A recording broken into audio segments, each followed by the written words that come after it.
Murdoch. I'm coming to get you. Remember, Sally, when I promised to kill you last? I lied.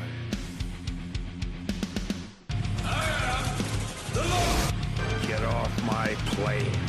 I have come here to chew bubblegum and kick ass, and I'm all out of bubblegum.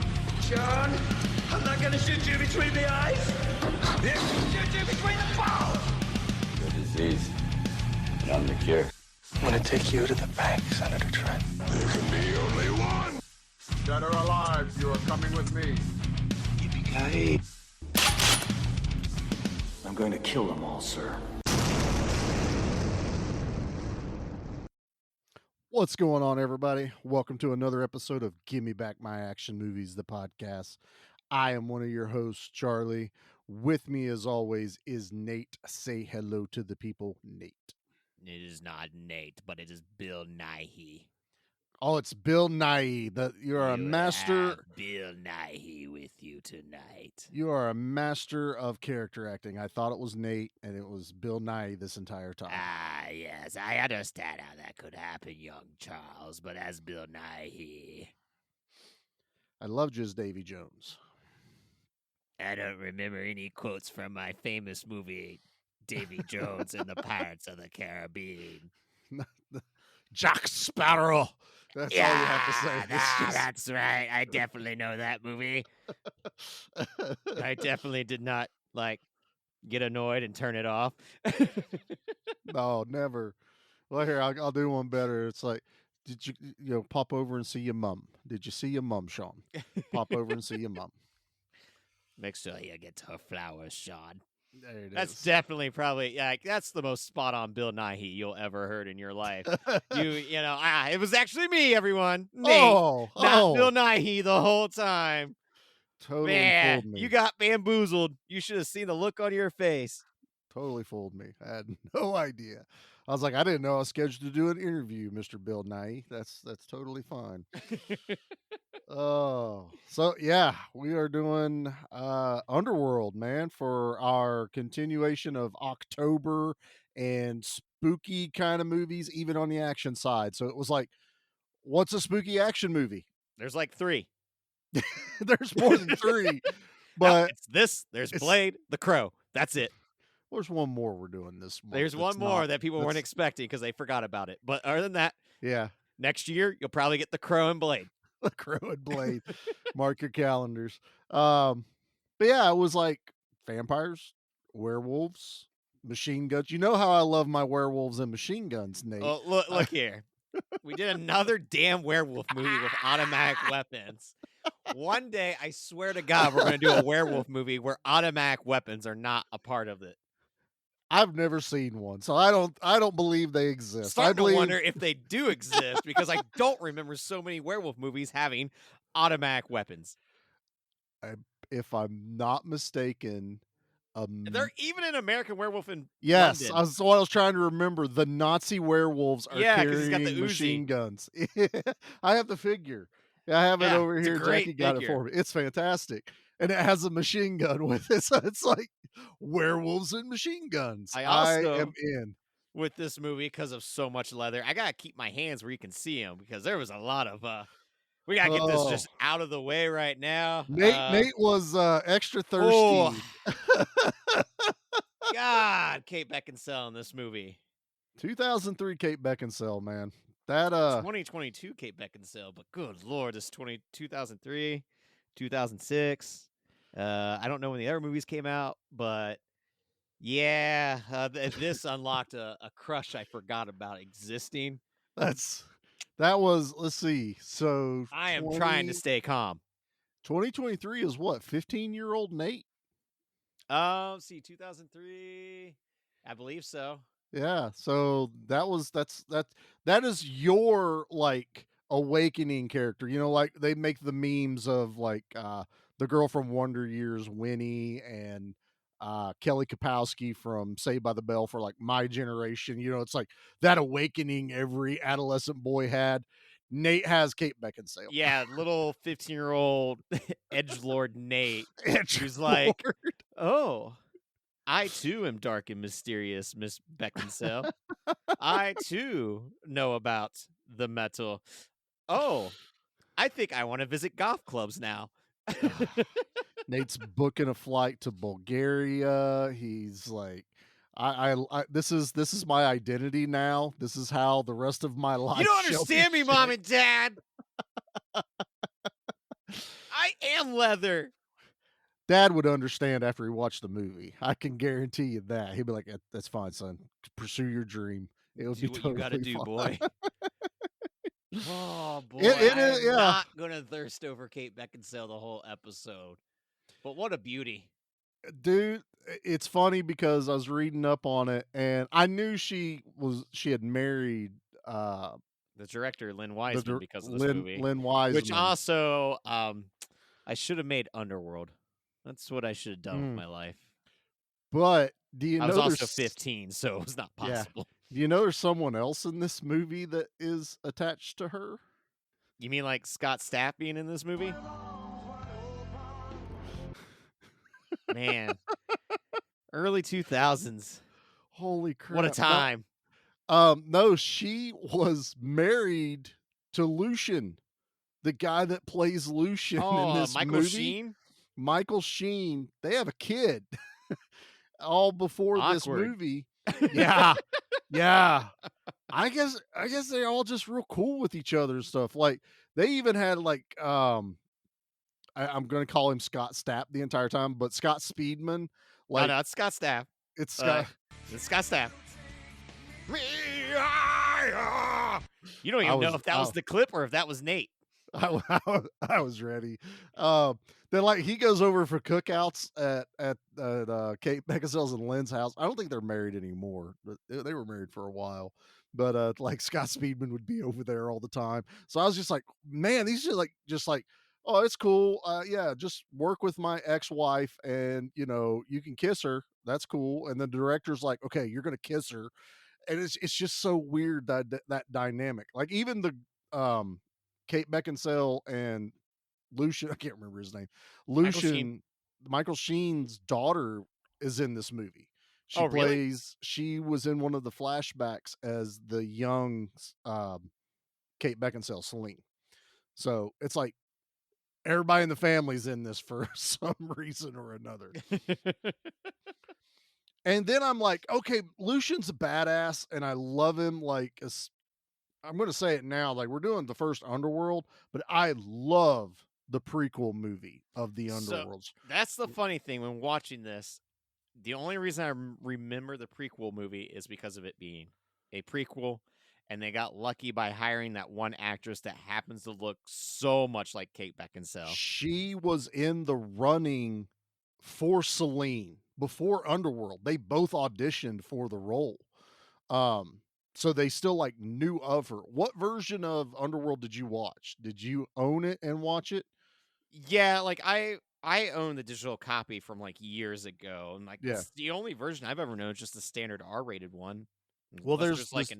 a different version. So it's always the standard R-rated version. But I guess in 2017, when the first 4K UHD came out, they replaced all of the old flashbacks with flashbacks from Rise of the Lycan.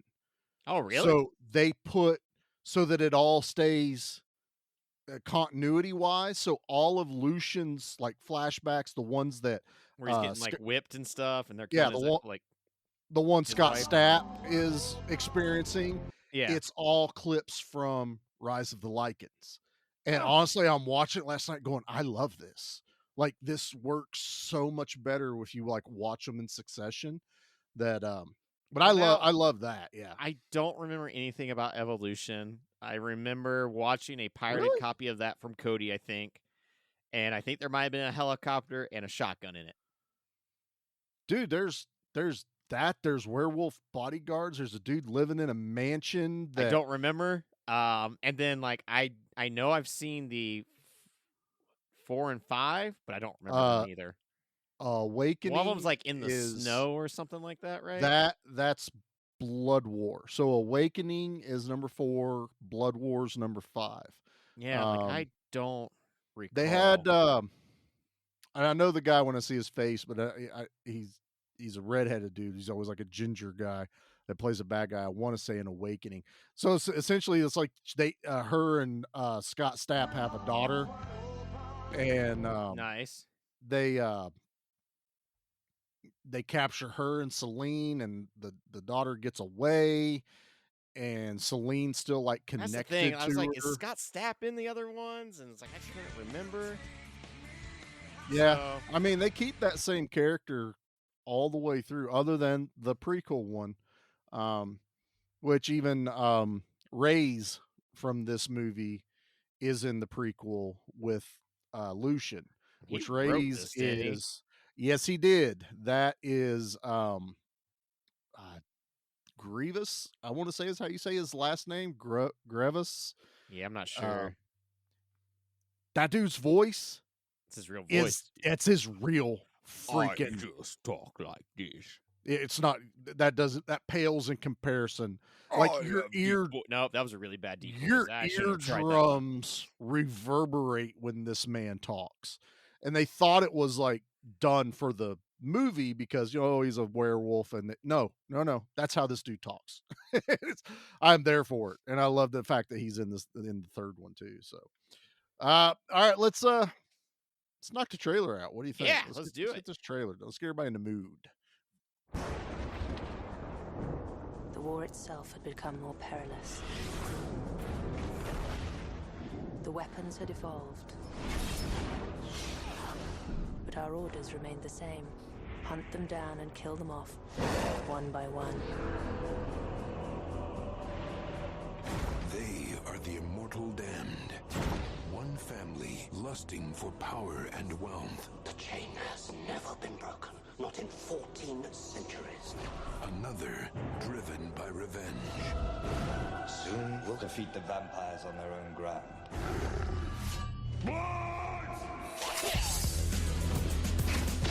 Do you see this human? He's attractive. I can't be positive, but I'm beginning to think the lichens are following him. Hello, Michael. Why are they after you?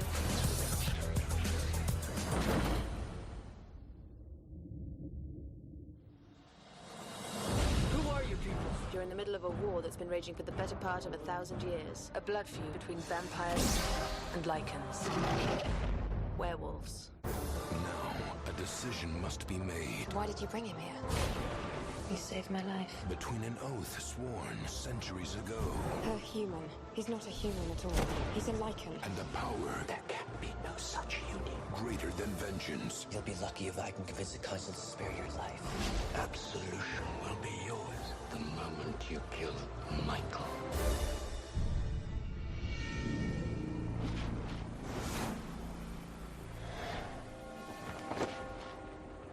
Underworld. Underworld. I absolutely adore in the movie when she's like, lichens, werewolves. Like, maybe it's just the nerd in me. But I'm like, I feel like everyone would be like, oh yeah, werewolves. You didn't really have to explain that part to me. No, Like, no. no, As she had to early- inform him. As early as this movie came out, people didn't know lichen was another word for werewolf. I mean, this is made for the masses, and it's like, ooh, what's a lichen? Well, It's don't a worry, Miss werewolf. Beckinsale. I knew. Nate knew. Nate's on the same wavelength. I'm as on. Our auras match one another. Hmm. Did you know that? Mm. I don't know That's- why. Even I myself just changed my seating position into a He much more totally. Jeff Goldblum sexy. Nate is giving off a sexy Jeff Goldblum. This is going to be the sexiest episode we've ever done. And I'm the only It's one. going to be a lot of watching it. tension. I'm Yeah. the only one seeing this, and I'm We're feeling I a don't lot like of it. tension here. I need Steven and Leo here with me right now. I shouldn't be alone. I need an adult. I need an adult. Don't know why. Oh, I decided to make myself much more approachable. Whew, it's getting steamy. Let's see how much more steamy we can get with the back of the DVD. It's going to What do be you think? steamy. Yeah. Let's get steamy. All right, here we go. Get my music ready. In the underworld, vampires are a secret clan of modern aristocratic sophisticates whose mortal enemies are the lichens (werewolves). a shrewd gang of street thugs who prowl the city's underbelly. No one knows the origin of their bitter blood feud, but the balance of power between them turns even bloodier when a beautiful young vampire warrior and a newly turned lichen with a mysterious past fall in love. Kate Beckinsale and Scott Speedman star in this modern day, action packed tale of ruthless intrigue and forbidden passion, all set against the dazzling black backdrop of a timeless Gothic metropolis. Like, did they really not expect anyone to read that out loud? I'm like, Oh, I know I didn't read it because I remember watching the trailer for this and thinking, oh, this would be a perfect first date. Oh, little teenage Nate could now take another little, I guess, emo kid to go see the emo movie. your Kate Beckinsale, My little high school yeah, Kate Beckinsale. your high school Kate Beckinsale. There you go. I didn't have a date, so I had to wait until the movie came out on Proxy. That was the word I was DVD trying to think watch of. it. You needed a Kate Beckinsale proxy. Yeah, That's what it was. that didn't happen. So Dad and I rented it when it came out. Well, I took Jackie to see this. We watched this in theater. I think I've seen every Underworld in theater except for the last one, The Blood War, Gotcha. which I honestly don't know if that one made it to theater. So maybe I've seen all of them that actually got Maybe, I don't know. theatrical release. I mean, it was awfully sweet of you to pick the most romantic movie that we've ever covered on the podcast. Yeah. I As mean, much as I was Pete looking wants at to it. say Thirst is a Oh, Thirst is a beautiful love story. But yeah, this you was definitely better. have picked a romantic film for our Halloween entry. I did, man. I did. And it's Two star-crossed lovers. One a vampire, one a human, then a half werewolf, then a half werewolf vampire human. guy goes through a lot in this movie. Got a man. lot going on. I feel for Scott Stapp, and yeah, I'm doing that the entire episode. Y'all just That makes sense. buckle up every time I That talk does about make it. sense. Now, with this being 2003, Hmm. you know, a little movie had came out right before this with leather and guns. A little Yeah. independent film called The Matrix. Yes. So, in my head, here's how it happened with this movie. Studio executive takes a line of coke, as always, Always Coke. and goes, The Matrix was pretty cool, but what if we had The Matrix with werewolves and vampires? That's basically this. This is this movie. This is the love child of Blade and the Matrix. Yeah, That's like, what this movie Someone is. went, well, we can do that. And I gotta say, there's one thing about this movie that I still am like, why is this so cool? You ready? I'm ready. I'm on It's the the edge of my seat. UV bullets. Why do I think UV bullets are so cool? Because they glow, man. They glow. They Yeah. harness the power of the sun in a bullet. Silver Yep. bullets, that makes sense. It's Yeah. the test of time. It works for werewolves. But obviously, if we're going to have our werewolves shooting at vampires, bullets ain't going to do shit to them. So we got to be creative. And yet we harness the power of the sun into Yep. the bullets. Yep. I mean, yeah. I don't argue with it. No. Well, no, because we'd already seen Blade, who had all kinds of different weapons to battle vampires. He didn't have UV bullets, did he? No, he didn't get UV powers till the second one where they made the UV But that was like the bombs. flashlights and stuff. Yeah. Well, yeah, they had the bombs where him and the guy from The Walking Dead, they made the little like flash grenades, and they wipe everybody out. And I think Silver hurt vampires in Blade, but they don't hurt vampires.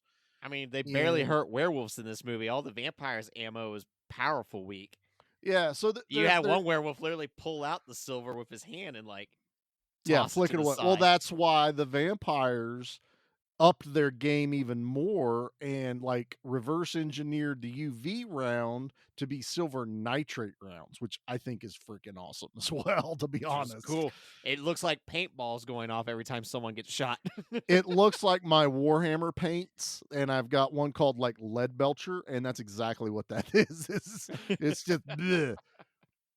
But yeah, I mean, we're there for the tech makes sense. The lore makes it, it's always been vampire versus werewolf. I mean, come on, man. But like this movie does it to where it's an original IP. It feels like Kinda. it's based off a comic book. It's kind of an original IP. Oh, what's it? What They did actually did got they steal? they got there's nothing out about it that they released, but there was a lady that sued them that developed I want to say it was a game that had a lot of expansions. I want to say it's similar to like probably D&D or some type of thing like Was it that. Vampire the Masquerade? That might be it. I think that's it. And then there's a werewolf one that was an expansion, and she sued them, and they settled out of court for an undisclosed amount. So, Oh man, that's the other thing. I should have made yeah, Underworld, and I need to get like a settlement for coming up with an idea. yeah, These it'll be are like fine. my get rich quick schemes. I mean, it's just I don't know if I'm allowed to say it out loud though. Maybe that like doesn't hold up in court. probably not. Yeah. Neither does mailing You know what? yourself a I know how to fix copyright. that though. Do you know how to fix that? Yeah, let the record show that that was a joke. Let the let It's on the the record record now. show. Right, it's the So, official You record of can't "Give hold Me me Back accountable. My I do Action not take Movies." accountability. Let the record show. You don't take accountability for anything, though, let's be fair. Let's be fair. Now, I had another idea Hit me. because if they're going to do the Matrix, but with werewolves and vampires, and Mhm. we like to reboot stuff every 20 years, and this movie is 19 years old at this point, which is crazy to think about. It really is, yeah. John Wick is the new hotness right now. So you want John Wick vampires? Yeah, John Wick vampires versus John Wick werewolves. That's how you Yeah, reboot the movie. Do that I style mean, of action with these. I could Because see I gotta that. say, a lot of this holds up. Oh, there's nothing A about this lot of the movie that gunplay holds up. The CGI transformations of the werewolves totally. don't look I bad. love it. And then you Like, have the practical effects of the werewolves as well. well, Like, that was another thing for a that modern take on werewolves, this is like with dog soldiers, where it's like, I really like these costumes. one of my favorite things about the design of this movie, even though I didn't really care for the werewolves, is one of the people that's involved with the actual designs of the werewolves, the vampires, and they've even carried on into the other movies, was a guy named Patrick Tatopoulos. And he was one of the judges on that sci-fi show Face Off, where they would do the competition for special effects. Oh yeah, I remember watching Face Off. I met, I think it was RJ from season 2 at one of the conventions because I always liked his work. Yeah, he's one of the few that jumped on the convention circuit because he got pretty far into it. Yeah, and like I think when I had met him, it was right after he got voted off. Yeah. So it was just, and like no one, like when I started watching Face Off and seeing who that guy was, and then he would talk about the movies, and it was, he did, I don't know if he did any of the like last two, probably, as in name at least, but that he just kind of carried over into the whole production end of things and the art direction. And that was always like his like flavor. He loved that gothic creature kind of aesthetic to things. And it works. I have very minimal like down things to say about this movie. Yeah, I don't really have like down things to say. The movie does feel like a Hot Topic family reunion. At Yeah. times. I think that's the one thing that actually dates this movie is the music. Yeah, you get like that not good 90s industrial. You get that early 2000s cyber industrial that I'm not big on. Yeah, It's when we started to get more digitized in our industrial scene, and like it lost a lot of that raw oomph that I've always really liked. Because I always like to go back and play my Matrix the soundtrack vinyl record. I like it because And it's black with like the green yeah, coating all on and it, and then when it spins on my turntable, I actually transport into a leather clad world. and then I play my Underworld, and then I realize that I actually put the records in the wrong slip covers, and one A- goes for the other yeah, because it it's the always gets same mixed damn up. soundtrack. I think there's like this is also when like one particular band that was like famous for like 3 months gets a movie soundtrack deal, and then they Yeah, like, and then they disappear. just disappear. You They're never they're see them again. gone. That's how I feel with this one because there is one I didn't even look it up, which I'm gonna do that now because it's just that makes things funny whenever you're like, oh yeah, this band's gonna be the next Metallica. Nah. By the time the movie even comes out, half the time they've already faded off They've of broken up. yeah, Our Underworld money has made it to where we are too big. yeah, way too big, way too big. Okay. Yeah, this makes sense. The I guess holy crap, she did a bunch. Performed by Danny Lohner, Lohner, but he has backup vocals by Amy Lee. Oh, that makes sense. And Danny Lohner was actually in Nine Inch Nails, so this all like starts to Oh, really, add up. I don't he know if he even still is in Nine Inch Nails or not. Like, I really haven't paid attention to their career in a while, but yeah, Danny's no. definitely in NIN. But but you see, if you wanted early 2000s, you just like looked up Amy Lee. She was Yeah. in every soundtrack. So, 'cause Once again, we have a Hot Topic family reunion going on with this movie. Evanescence was life, man. Evanescence was life. Oh my god. One day she will be woken up. One day. Oh god. It's just a different time, man. And And I think that's why these movies, like, they're a product of their time. And when the sequels come out 12 years later, they don't hit the same because we've moved past that Matrix, style. And yeah. in 2013, 2016, those other two sequels, like, ah, we're kind of floating aimlessly waiting for John Wick to happen.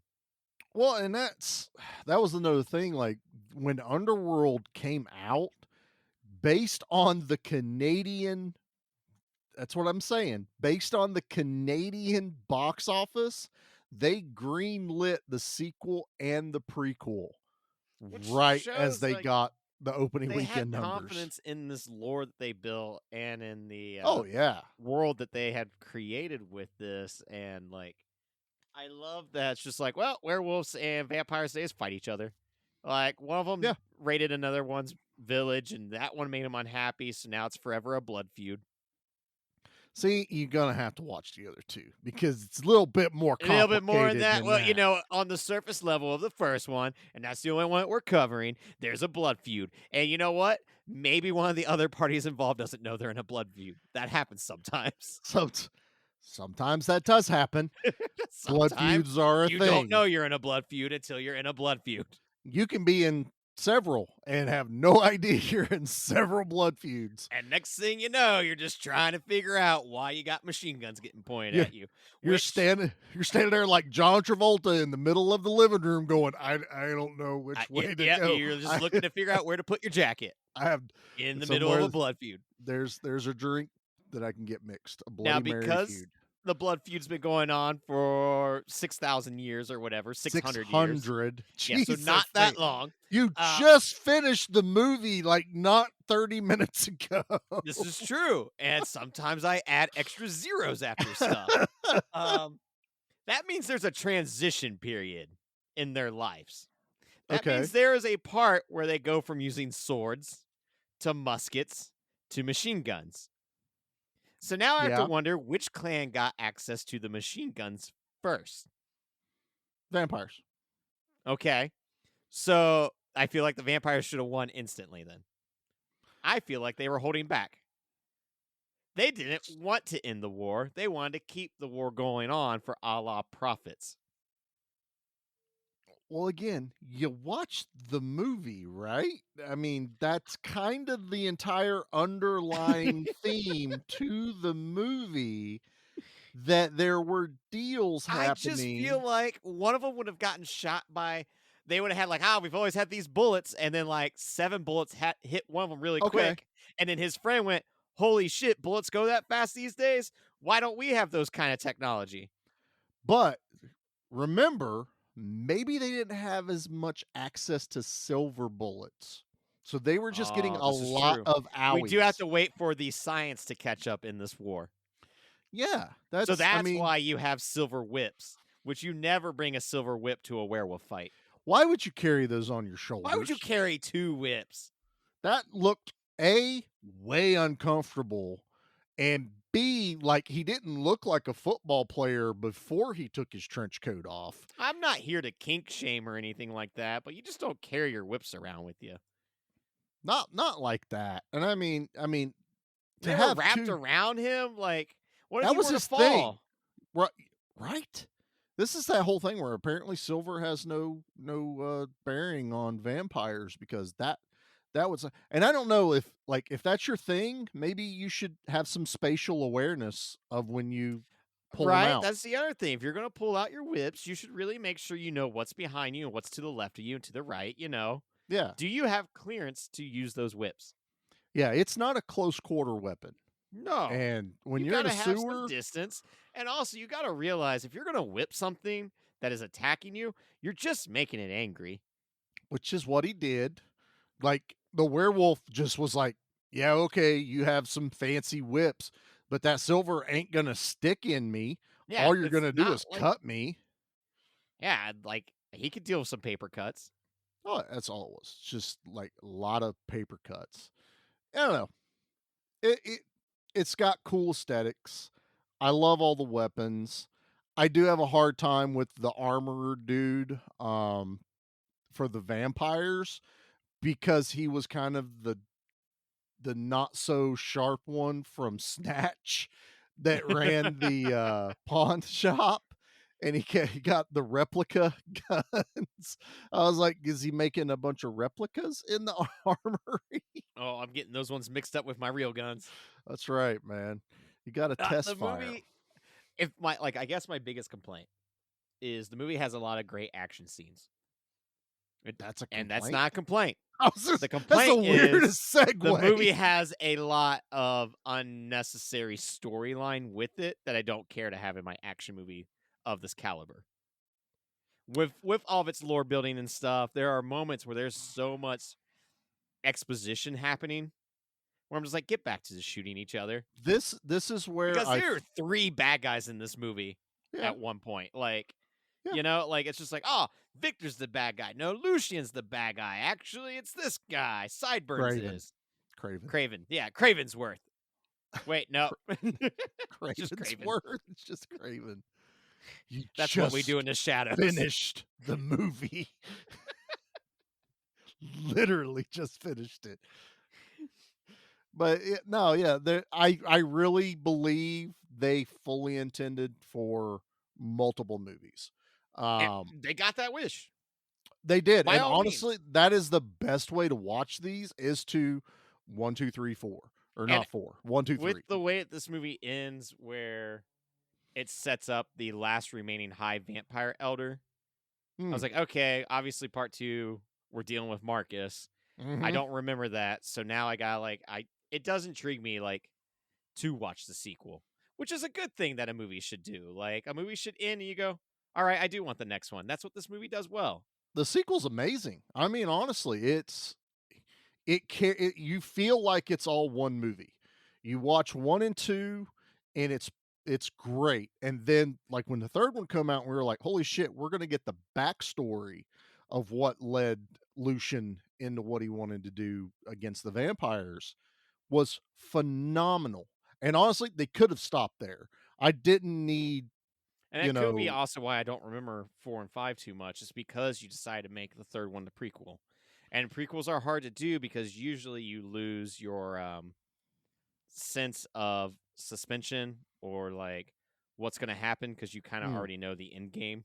you know? But that's the beauty of it, is the way the story deals with the first, with the prequel, the first chapter is it works. You don't feel like they tagged it on. It doesn't feel like, oh, we had a really good 2 movies. We should do a prequel. I think the prequel was in mind from the get-go. There is a whole I want you to watch it, but honestly, man, there's like this whole thing of you find out why Bill Nighy's character Well, was that's the thing that's so impressive. The fact that they were able to keep Bill Nighy and the fact they could keep Martin Sheen involved at the 3rd one, yeah. and having their characters killed off in this movie. It's kind of wild. And honestly, they look, you buy it. It's not like, I think because they were able to film it so quickly in succession, it's not like they were aged 15 years, in order to do a prequel, that's the other thing that hurts when you finally go, well, this franchise needs a prequel. Yeah, but that was from like 12 years ago. Everyone's older, especially if there's a kid involved. It's like, you're not going to get a prequel, that's going to line up right. It feels so disjointed, but this one does. And again, the casting of Sonya, because of how close she looks to Kate Beckinsale in the first one, it just works. It really does. I know we're talking about the first one, but I'm serious with these movies. It's 1, 2, 3. You watch them in that succession That's because one of the fun it's things one of whole doing story. something like this. It was like, oh, now it does make me want to go and watch the other ones. But I gotta find time. Like, we just did Sleepy Hollow, and I promised I was gonna watch Sweeney Todd before the recording of this, and I didn't get time to watch Sweeney Todd. Shenanigans. Well, I've been driving. I've been on vacation, moving. I mean, you've had like 27 vacations. You work at a place for a long time, you get a lot of PTO time. I've worked for myself for a long time. I don't get no PTO. You should take the time off. Your boss is a real asshole. When you work for yourself, there is no such thing as PTO. Real asshole. You can take time off. Stand by what I'm saying as I stare at him. No, I totally get you're calling me an asshole. And you he don't got the know joke. You don't know it, but we just started a blood feud. So as we fight out this blood feud that you just started, that we're going to go ahead and hit a commercial real quick, and we'll settle this blood feud while everyone else gets entertained. The Transformers will return after these messages. Just how drunk are we gonna get? Welcome to Good Beer, Bad Movie Night, where each month we drink finely crafted brews while watching terrible films in order to see just how drunk you have to get to enjoy them. So tune in and join Troy. Killboy Kreitz. Oh, that was pretty good. Thank you. Dave. I have the weirdest boner. And Pete. IPAs are ales, meaning they are bottom fermented. Excuse me, they are top fermented. I that up. Try that again. As we drag Kathleen, Hear me. kicking and screaming through an alcohol-fueled podcast dedicated to movies of questionable quality and the frosty adult beverages that help make them tolerable. Good Beer, Bad Movie Night. Clearly, it's the beer's fault. Hands up! Madball, Madball. Welcome to the wacky world of Madball action figures, a world of good guys. Attack, Skullface! Get under his brain! Up with your head, Archaeosaurus! Defend yourself, Slobulus. Gotcha, Screaming Mimi. And bad guys. Wolf breath. Phoenix feather! Heads off, Blockman! Wow! And you can switch heads from body to body. It's a world of funny friends and frenzied fun. The world of Madball action figures with head-poppin' fun. From Amtoy. Ladies and gentlemen, welcome to Give Me Back My Pro Wrestling, the podcast that's based on the old school, but can still help you find the good stuff from today. Jimmy Street and the Plastic Sheik, Jared, are the undisputed tag team champions of the wrestling podcast world. From thought-provoking topics to superstar interviews to action figure expertise. This team does it all, and all they ask is, give me back my pro wrestling! Every other Thursday, wherever you listen to podcasts. We now return to the Transformers. All right, just to update everybody, the blood feud's still on. Okay. Well, you know what? You know what? Who I don't have a blood feud with? Who do you not have? Kate Beckinsale. Well, there's that. There's another very sexy character in this movie. Oh, there's Craven. Oh no, there's another sexy character in this movie. Lucian. Oh no, there's actually another sexy character in this movie. Okay, tell me who the other sexy character is in this. Bill Nighy. That was going to be my next guess, but I figured you were going to eventually get to Victor. But eventually, I was going to get to Victor. Man, Bill Nighy's awesome in this, and he's barely in the movie. He has a presence in movies. Oh, period. he always will. Like it's like if I don't know that Bill Nighy's in a movie and he pops up, I light up so much because he could be in a movie for only 10 minutes. But damn it, he is like Lance Henriksen, where it's like those are going to be 10 incredible minutes. There was a movie he popped up in that I wasn't expecting it, and it's not what even I expect out of Bill Nighy, but he was in Hitchhiker's Guide to the Galaxy, and he shows forever. He shows up at the end to take the guy to the new Earth that they're building. And just his mannerisms and how he talks in that, you're like, it's Bill Nighy. You can't hide it. But it was just so, to me, out of character for him. But I loved it so much. I feel like he's a big nerd. I feel like he's one of us. Like when you look at everything he's always in, he's always popping in to weird, fun stuff. So when he pops up in this, it's like, he's an actual vampire, so it makes sense. But I buy it. I buy him as like this ruthless, cold-blooded elder vampire. Yeah, it's all about the coven. It's all about survival. I mean, what they did with Bill Nighy blows away every like main villain for the Blade franchise. Like, yeah, period. Definitely. Like if there was ever a crossover that I wish could have happened, it would have been, instead of like Blade Trinity having that terrible Dracula, Bill Nighy, you know? Yeah, Bill Nighy. And, I'm not knocking like the character of like Deacon Frost or anything like that, but always like the elder vampires.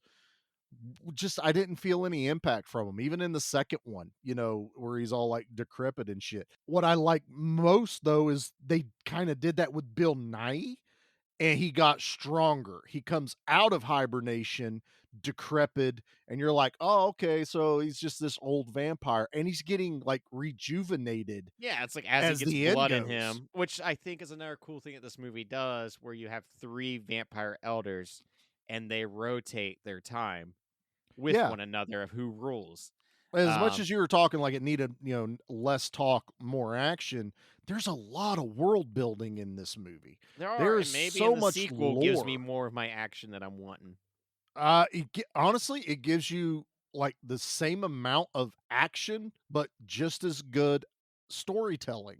And again, I'd rather you just experience it because I could talk you through it. Because I literally, they don't want to hear that. I watch these movies all the time. I really do. I own them. Yes, I rented it last night because I wanted it in HD, and I'm so glad I did because the HD version has the flashbacks replaced with the third movie, and I can't say that enough. I loved that they did that. It just fits so well. Works. But it's just I've always loved. That's why Jackie and I have watched all of them when they come out in theaters, except for the last one. Which, I should look up and see if that even came out in theaters, which I don't think it did. Like Bill Nighy being like this presence in the movie towards the tail end, and as he's rejuvenating, even before he rejuvenates, there's a punch he throws in this movie that is brutal. Where it's like you have like the Nazi werewolf doctor. He's German. Doesn't mean he's necessarily Nazi, I guess, but he's got some Nazi vibes to him. He was there. He saw it happen. Whether he was involved. He didn't try to stop things, I don't think. Yeah. And that's the problem. That's but then right. Bill Nighy punches the shit out of him, and you see his entire cheekbone and flesh rip apart. Yeah, and he falls on the ground. Fall apart. Yeah. And like, look, Bill is not a youngin' by any means when this movie came out. But he's fierce. I wouldn't want to mess with him.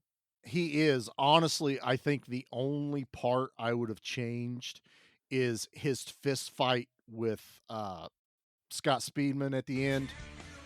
Is when he's fighting the hybrid and they're throwing punches, and it's just like almost like they're throwing wild haymakers. They're so far apart from Oh, each yeah, other. like, he's throwing some, like, crazy ones where he's leaving himself wide open, Yeah, and he's also doing a lot of, like, Bill Nighy noises of just, like, hissing, I guess. he really got into the vampire. Yeah. But like that makes me laugh, but the way he was actually like talking in dialogue just worked. He would overemphasize certain parts of the word, and he just felt like another creature, like a creature of the night, even when he's talking. And it was I know he has an accent and everything, and it's not quite Christopher Walken, but he had just the right amount of pause or draw on Like, his it dialogue. he does what he does best in this movie. Yeah. Oh, 100%, man. I You mean, know, and I don't think there's anything miscast in this movie whatsoever. No, like, even I Kate Beckinsale, it's like, why are you not in more action movies? Like, she has such a stern, badass face in this movie. She is cold, she is fast, she's a badass. There's a scene where she's in a corset and in leather. I'm like, that makes no sense to fight in, but she's making it work. I'm kicking myself because I know what the other movie we should have picked for this month was. Damn it. There another Kate Beckinsale action movie I'm not thinking of? Yep. Really? Oh. Van Helsing. Oh, God, you'd make me watch Van Helsing again? And you know what else is in it? Hugh Jackman. Werewolves and machine guns. Ah, damn it. They have the Gatling gun machine gun in that I movie. just remember CGI in that movie being so terrible and like stupid, and like bad toys came out from that, and like Oh, damn it. Why did I not pick that? I'm still happy with the one I picked. But 2023. totally 2023 Halloween is going to be Van Helsing. 2023. God, can we skip that year just all together now? Like, But it's got Kate Beckinsale. oh, damn it. That's how you pull me in. Kate Beckinsale and Hugh Jackman? Come on. Hugh Jackman, you son of a bitch. Too sexy for your own good. God, too much sexual tension in this episode. I told you. I win the blood feud. I gotta fan myself down. I have won the blood feud. That's how it is. I reign superior. Oh my God, man. But yeah. We cannot stress enough like how fast Kate Beckinsale is. She gives us, it's an iconic moment where she's shooting on the ground just in circles and falls down. And I love it because it's her escape plan. And it's like, all you did was create a hole and the werewolves could just go in the hole. And they don't. But it looks so cool. It would have been funnier had a werewolf been under it when it fell. Because it was like 12 inches of concrete she shot through. I want to say unloaded. Mythbusters tested that. And I believe it. I believe they would try it didn't work. But they would also then have to deal with, like, you have to have a pistol with unlimited ammo. Yeah, there's a lot of automatic pistol fire. I don't care in about this. that ever in any movie, though. Like, it doesn't. Come bother on, me. it's an action movie. You're supposed to have unlimited ammo to just start shooting shit nonstop. The opening scene of this movie, where they're just blasting in the subway. In the subway, no, fantastic. I love it. You also get that great shot of Kate Beckinsale throwing like the vampire ninja stars into the werewolf. You get a lot of she does a lot of tumbles, like a lot of dives and stuff like that. Not diving while shooting like John Woo type movies, but just a lot of rolling around, hiding underneath cover. We get like great explosions of scenery. The slow motion flips where she'll flip over something and while it's like shooting. Yeah, she'll be shooting stuff at that. I mean, Scott Stapp could have done more cool stuff instead of just like run around wondering what's going on. You gotta keep me updated. That's another thing that I think I was He's pretty much wasteful in this movie until the very end, and he's a blue werewolf. Or is he blue? I'm colorblind. He did have a blue hue to him, looked but like there's he a was lot blue. of black. That was one of the other things I felt like they were setting it up really well. Like whenever Bill Nighy jumps down to fight him, how fast Michael is, and every time Bill Nye would turn around, Michael's There he standing there. is. There he is. There he is. But then they stopped doing that, and he's Well, not as fast during the dexterity. fight. If you're not doing a lot of dexterity training, you're going to He be didn't. slow after He didn't have you this. use your special power like twice. You're drained. He didn't have the stamina. Yeah, that's the keep doing it. problem. You got to do a lot of cardio, even as a werewolf. A lot of cardio. Can't skip leg day either. Yeah. But no, I think that was one of the other like little. It was mostly the fight at the end. That was the way they tried to make. It's like Godzilla and King Kong were fighting, but they treated it like they were that big, and they weren't. It should have been a lot more close quarter fighting styles. Especially this movie does a lot of great wire work. Oh, it's all wire work. You know, and like a lot of the other wire work, and reason- when you see people like flying and stuff like that. And there is a part of me like I remember there was a moment in time where I hated wire work and hated wire work stunts because it was like, oh, this looks so dumb. Yeah. But then like watching this, I was like, man, I do kind of miss that. Now I should clarify. Wire work that's like in Crouching Tiger, Hidden Dragon. martial art movies. Always have absolutely loved House of a Thousand Dragons or Flying Daggers, whatever that movie was called that came out shortly after that. Mhm. That type of stuff has always been very elegant and beautiful to me. It was like the wire work that we got just straight after the Matrix. That 2002 to 2006 era was just a lot of like, let's slow down every bullet and make sure that everyone is doing a lot of like crazy jumps. That wire work that Austin Powers made fun of with Fat Bastard when he goes flying through the air. One of my wires broke. Oh, isn't this magical? Isn't this amazing? It's just it's so funny to me like how we can go back after time and go, well, I kind of miss that now. There was a moment where I got oversaturated with it. Then you get away from it and you go, oh, you know what? Maybe once in a while we could use this again. Look, man, I know one thing that I will never want to have to come back. What do you not want to come back? Shaky cam. God, dude, it keeps trying, doesn't it? How many new movies have you seen that still bring out shaky cam? Like, I don't need to feel like I'm running with There's the guy. a reason why, like the Bourne Identity movies, I don't really remember. It's because you just don't see anything. They all blend into one basic movie is Yeah. why I don't remember them. And the only reason like the one Jeremy Renner stands out is because it's Jeremy Renner and not Matt Damon. I think it's Ultimatum or something like that. I honestly forgot that even happened. Yeah. Because didn't they do the same thing with Mission Impossible, I think? Isn't he just appear in one of them?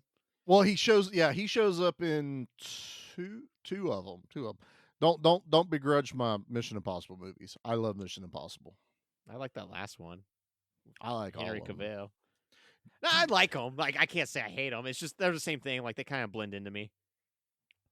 No, They're cool, but they just kind of blend in. There's And that's a lot of it because they don't go 1, 2, 3, 4, 5. Like they go like Ghost Protocol, Rogue Nation, Rogue. It's Ghost just because you don't Protocol. want to remember what the word is. That's all it is. I have a really hard time remembering subtitles. I mean, it's subtitles. It's good stuff. Don't badmouth my Tom Cruise. I like Mission Impossible. Those are Too when Henry Cavill lock and loaded his arms like they were guns. Dude. It was cool. That is one of my favorite scenes in that. It's movie. a really cool scene. My God, Superman's about to beat your ass. Yeah, when he has to lock and load his arms. It's like, oh God, I don't want to get hit by that. No. I submit. Why are we talking about Mission Impossible? We're supposed to be spooky this month. Why are we not spooky? Ooh, Bill Nighy. I don't know. We haven't even talked about the movie, really, just the aesthetics of it. But I think that's what stands with Sleepy out. Hollow, though. But you know what? I think that's what stands out about these movies. It's not so much the story, even though it's great. It's the aesthetics and what I remember the first time I saw this movie and why I can revisit it so many times. The last time I watched this movie was on a plane. I remember like loading it onto my tablet to watch. Were there snakes?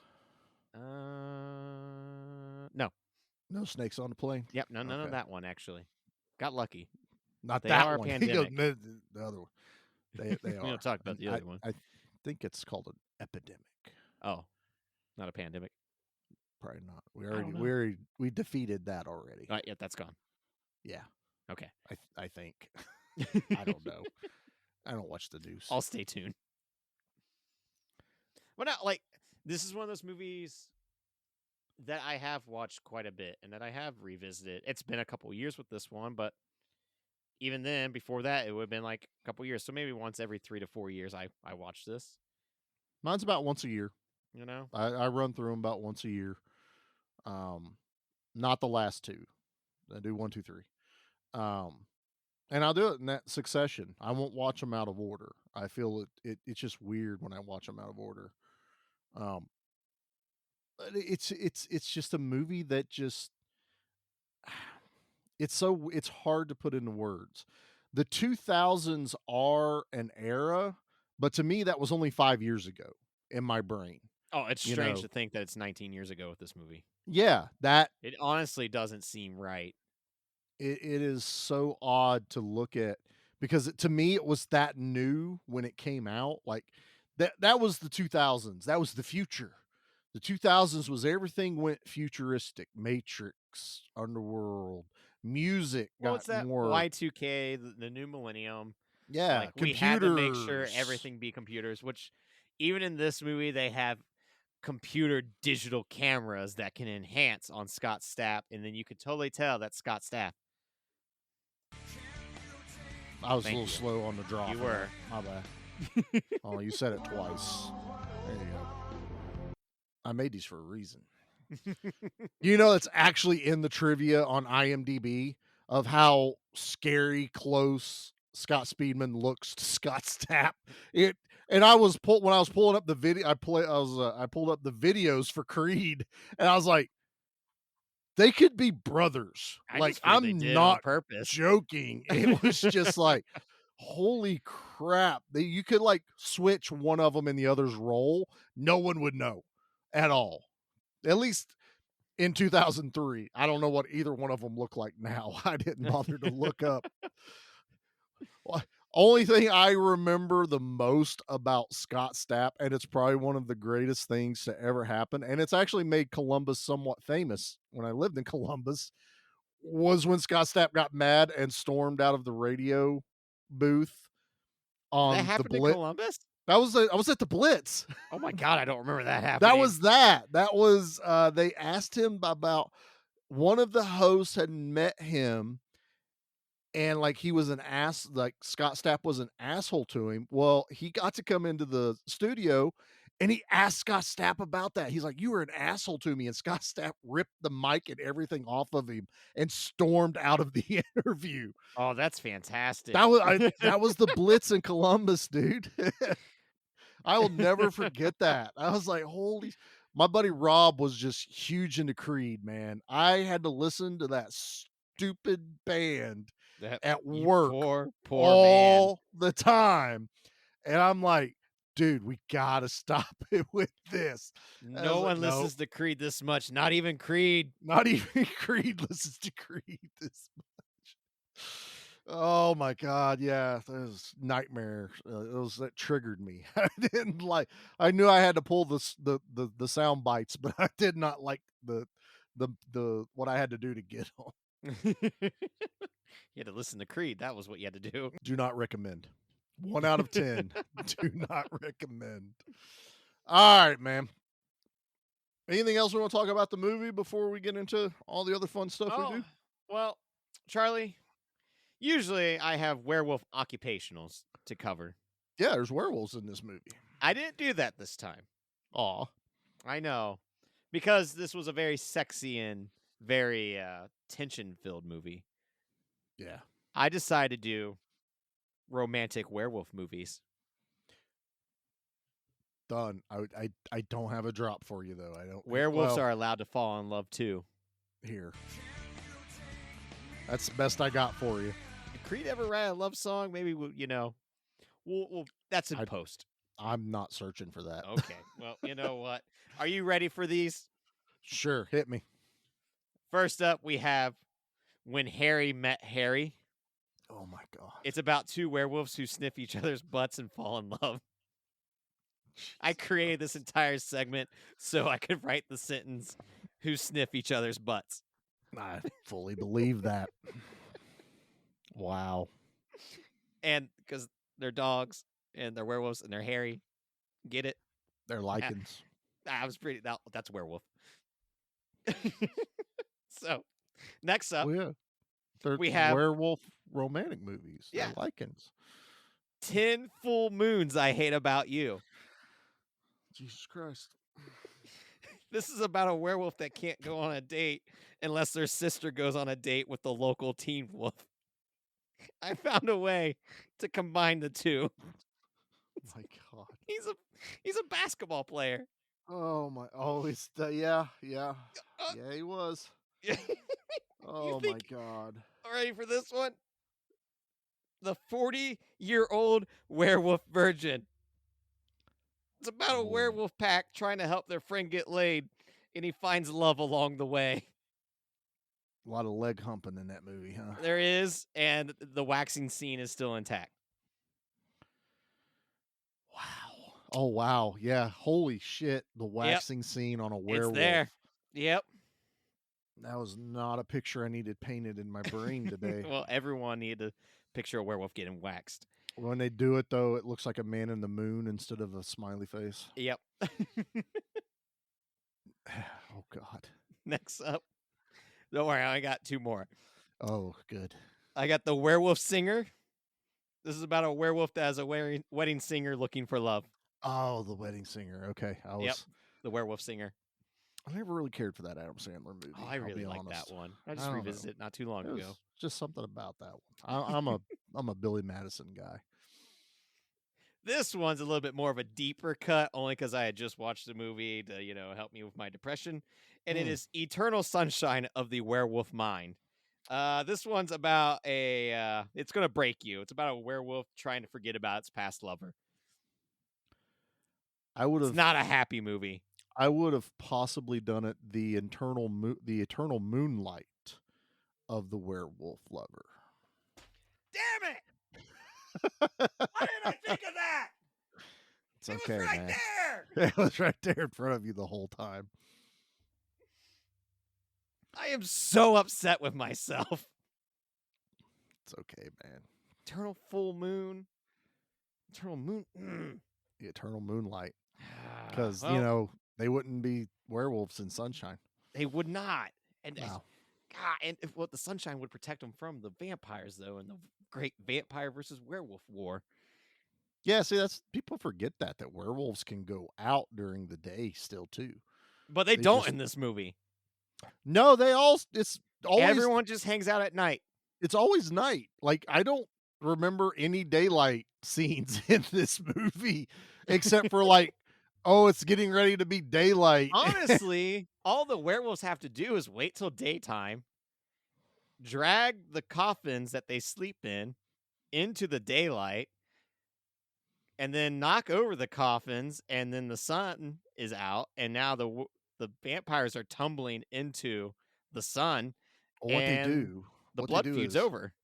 They go in and they drag all the coffins out, but they also bring out their alarm clocks. And they reset the alarm clock to go off, so they don't even have to knock them over. They're just videotaping, waiting for the alarm to go off, and all the vampires open up their coffins and go poof.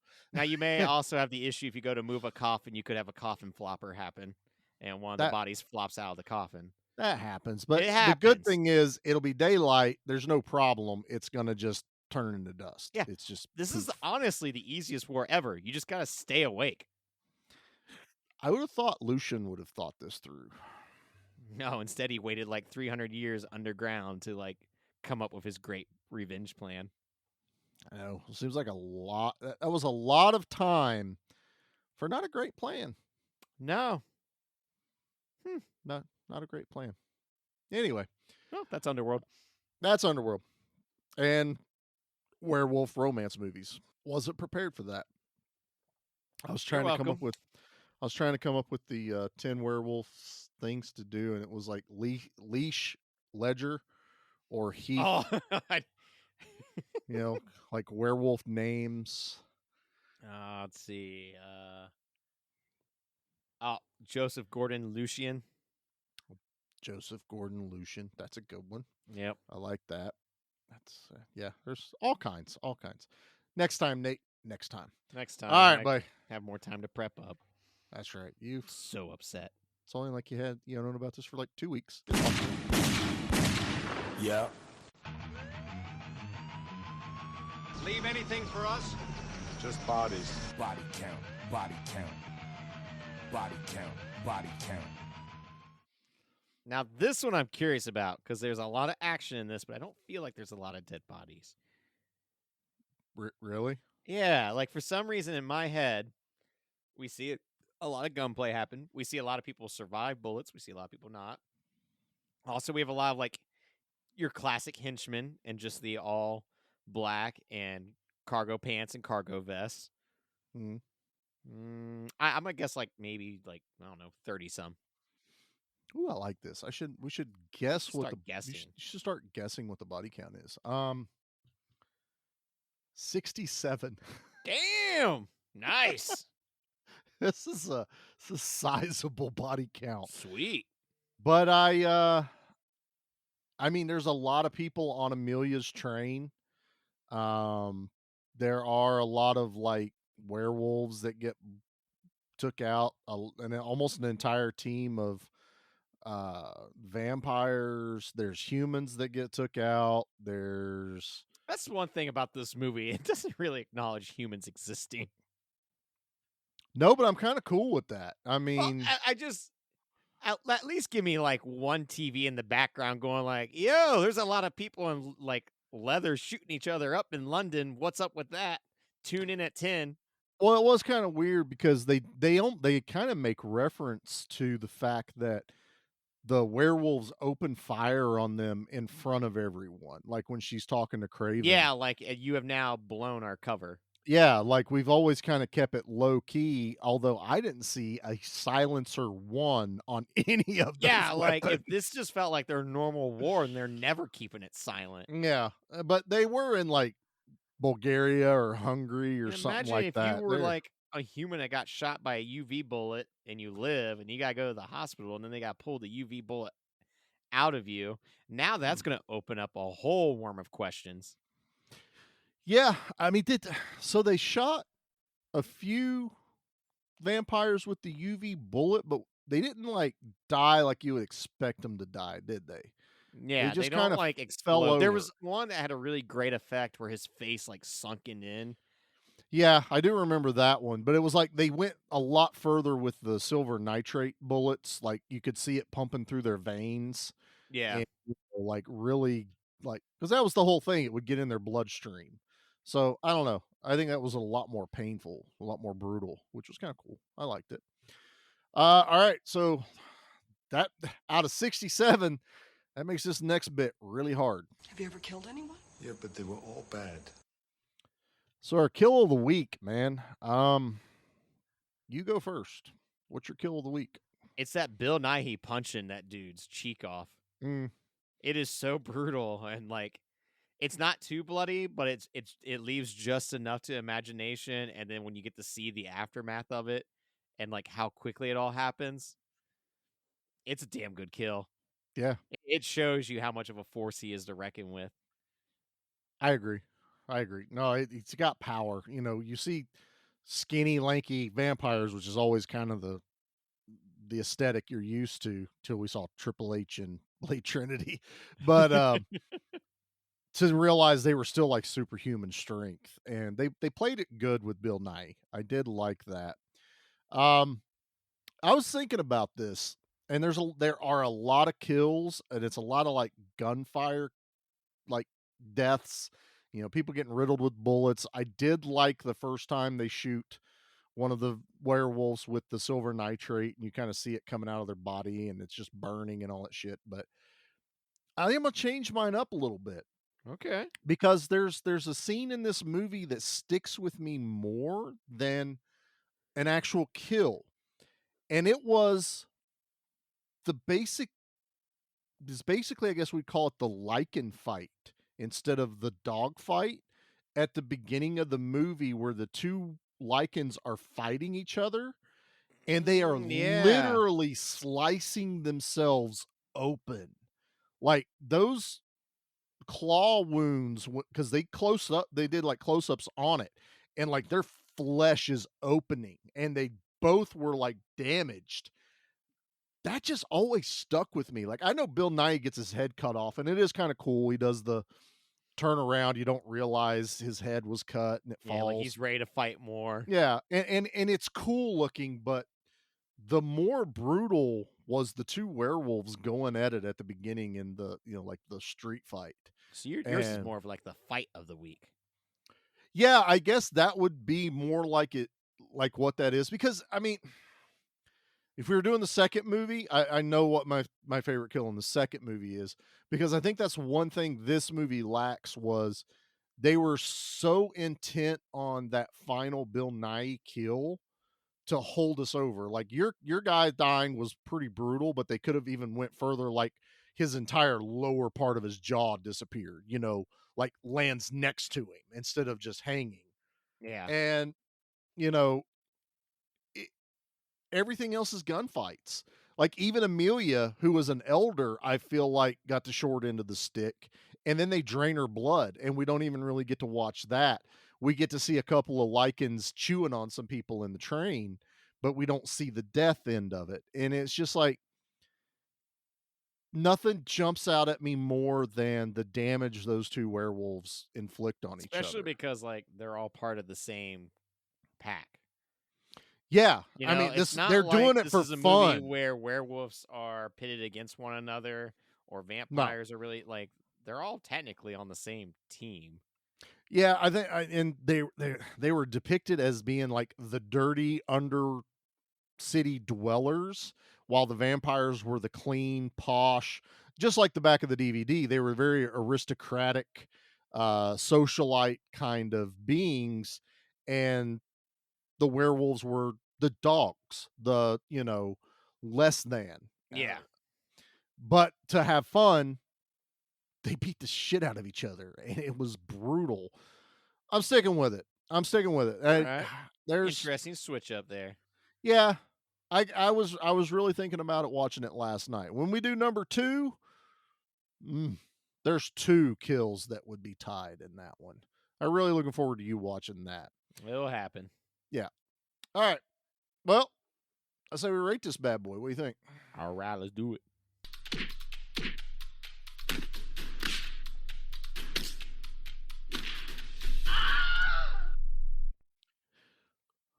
All right, Nate Beckinsale. What do you give Underworld? I would take her last name in a heartbeat. I know you would. That's why I said it. And Kate, Nate, your names would rhyme. Yeah, rhyme. We have a cute rhyme scheme going on. We do. Our Benifer name would be Nate or Kate. Yeah, that's honestly it. That's all we That's can do with it. how it works. I'd be Kate. Nate's like, I'll take her whole name. Yeah, I'll just do what I the gotta do. entire name. For me, this is probably a solid 6.5. I still like this movie. I want more action from it. There's something about it that does keep me going back to it. This is not like some of those other movies where it's like, oh, I haven't seen this in forever. Like I do actually watch this, more than others. Like, yeah, especially because it hit me when I was 15. Like this is a cool movie to have when you're a 15-year-old. It's werewolves fighting vampires. It's got swords. It's got gunplay.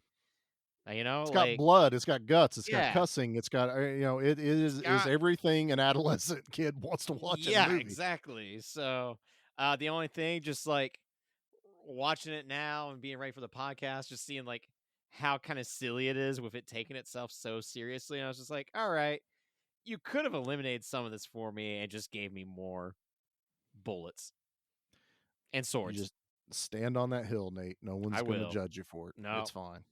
What about you? I'm going to be a little bit more generous to it, and I'm giving it a 7.5. I do watch it every year. This is another one of those movies where I watch all of them, and I kind of judge it on all of the story. And it is one of the rare ones too that you finish watching this and you go into the second one and it starts right at where this one ends. Yeah, because this one ends with them being hunted. They're now on the lam from both clans. it's basically a cliffhanger movie. You have the ending with this. You have the ending with the blood pouring down onto Marcus. There's a lot not said about Marcus in this movie that really kind of That's the other, shocks you in the we second don't one. really see much of Amelia being the head vampire, No, you and know? And it's you one of those things like, really. oh, you forget she exists until the train attack happens Mhm. and Victor gets awoken too soon. And I don't even. I think she makes a brief appearance in the second one, and I think she makes another appearance in the third one. And I don't even know if it's the same actress. But she's just another elder. You know, it's never. They never really dive into her. She's just a pawn. She's just another step I don't for the even know why she's an rotation. elder, you know? And It's honestly, like you could have done like the first 3 movies focusing on each elder. see, that would have been cool. They kind of do that with the 1 and 2, though. You find out that Amelia just doesn't have that much to do in the movie. It's unfortunate. Kinda. There's something there to that story. I know Watch there is. watch the next 2. You need to refresh. If I had known that you didn't I need to remember them watch as all 3 much, movies to cover the 1 movie on the podcast. That's where I messed up. I honestly, that's what I was getting ready to say is, had I known, I would have been like, you really need to watch all 3, and then we can really talk. Honestly, we could have just done it all as a 1-3 episode, which is almost what I've done on A my little own. bit.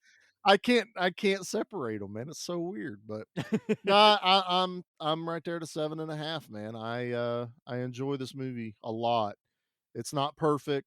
There are parts that age it. There are some like you said, there's some silliness to it. Um, but it's definitely a movie I'll tell anyone to watch. You know, I recommend it. Too bad we don't have Pete. You know, it did have werewolves in it, so Once again, Pete gets away from the werewolves and machine guns. So that's our Alliong. So Nate, do you have a trash opinion ready? Oh, do I ever? Oh, I'm intrigued. Let's get your drop played. I'm the trash man.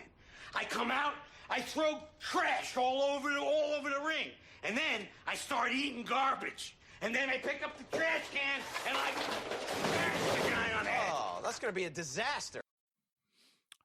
All right, man. Give me my creed of reviews.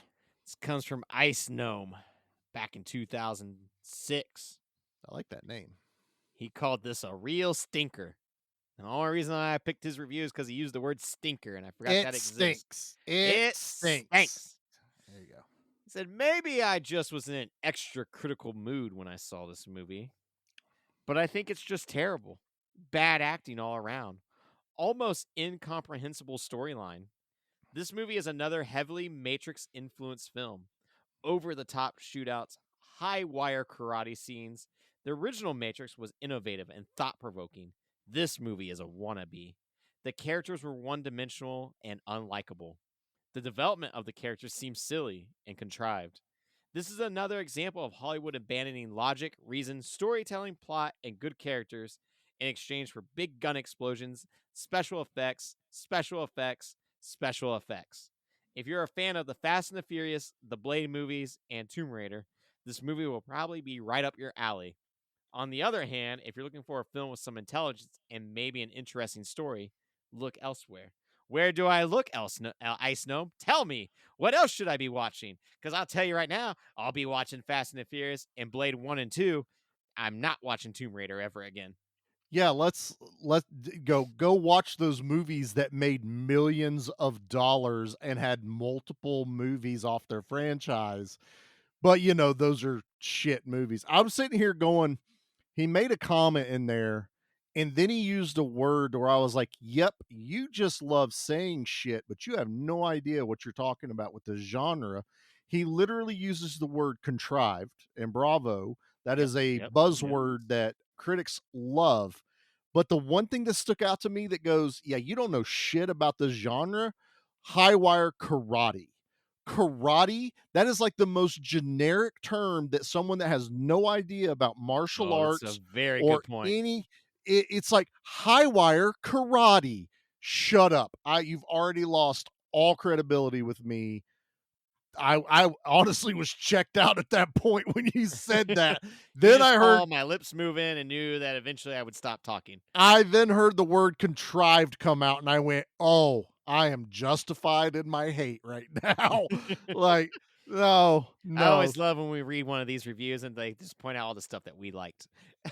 Right, yeah. This is terrible for this reason, this reason, this reason. Even though I just went over I gave it so many alley honks for that reason, that reason, that reason. Thank you. Oh, that's why we do that bit, man. That's why we do it. All right, man. Well, that's number 2 in our October spook. I don't want to call it the spooktacular. Everyone calls these things the spooktaculars, man. Not action-tacular, horrific. Give me back my Halloween. Give me back my spook. Give me back my candy. Kate Beckinsale forever. Yeah. Okay, I'll let you have that one. Let's see. So we have nothing. We have nothing catchy. No. Just listen to the show. I guess. No catch. Yeah. That's the beauty of our show. We don't need catchy taglines. I can't get that word out. That's why we don't have them. Catchy. Catchy. Kitschy. I'm done. I'm done. I'm not even catchy taglines. That's how you say it. I don't know. We don't need to pad this out. No. All right, man. Well, I think our next horror movie is going to be a banger. Yeah, they're going to get a classic. And if you're listening to this episode when it drops on the 11th, good news for you, at 7:30 Eastern Standard Time, we'll be doing our live stream of Hellraiser, the reboot. So, yep. Now you've heard us today, and you can tune into us later that night. That's right. And then if you listen to this on Wednesday the 12th, or a year from now, I guess it's still on YouTube. You could go check it out. Maybe we did a good job. Well, that's the beauty of YouTube. They can always go back and check out the video. So yep. It'll be up there. How about that? As long as we actually did it and nothing got in the way of us. Assuming we decide to actually watch the movie. And once again, as long as you're following us on all of our other social medias, we will keep you better up to date than our every 2-week podcast when we announce stuff. So speaking of which, please go check us out over at Facebook at the Give Me Back My Action Movies Facebook group, the Give Me Back My Horror Movies Facebook group. We each have an Instagram page under the same names, Twitter, TikTok, YouTube. We're everywhere. You can throw a rock and hit Nate on just about any social media app and start a blood feud with him. It's always fun. You can do He that. has like 17 going on right now. So I know who half of you are. At least half. He still doesn't fully know where everyone lives. I don't really understand why some of them happen, but they're there. It just does. It's just a thing that happens. Also, please go check out all the other shows on the Give Me Back My podcast network. We have Give Me Back My Pro Wrestling, Monster Movie Stomp Down, Good Beer Bad Movie Night, and I Know You Hear Me with Flynn Hendricks, now featuring Tales from the Haunt as well on the same channel. So, and you know what? Check out everyone else that we interact with and follow on Instagram and Facebook. And please, hopefully by this time, we'll be back on the Action Elite starting. Owen should be healed up pretty good. But we are still currently going through the space opera verses over at J-Man's channel. So I'm not sure where we'll be at by the time this one drops, but it's been chaos on almost every episode. So that's what I bring to the show is chaos. Just a little dash of chaos. Nate, are we done? I think we're done. You look done. Yeah, I'm done. I'm all tuckered out.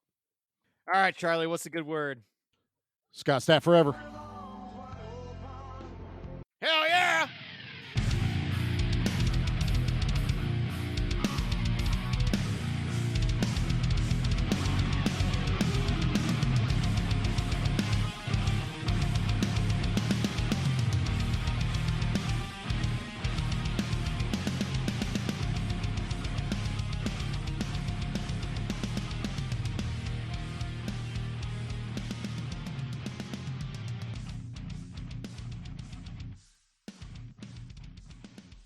Nate, you really shouldn't beat yourself up for not thinking of that werewolf thing for the. Yeah, but I'm always on my werewolf A game, and like You now I just usually feel like are. I got fleas.